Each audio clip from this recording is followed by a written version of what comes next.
Hey everyone, in this video I'm going to show you how to use Centerfy.ai in 2025. First, visit the official Centerfy.ai website. Once you're on the homepage, you'll see an option to book a free AI demo call that lets you test how the AI phone agents work before signing up.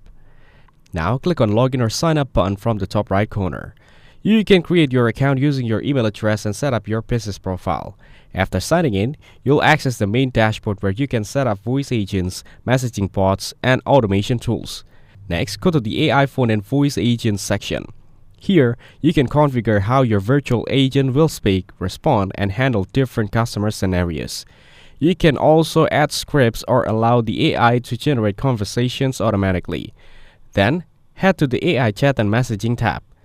From here, you can set up auto replies for common customer questions across platforms like SMS, email, or live chat. Now, open the AI automation section to manage appointment scheduling, lead follow-ups, and trip campaigns. You can also view analytics to monitor the call performance, agent activity, and customer responses.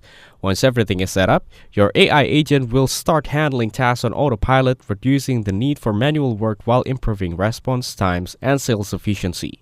Thank you everyone for watching this video. Hope you guys some value. Make sure to like the video and subscribe. Goodbye.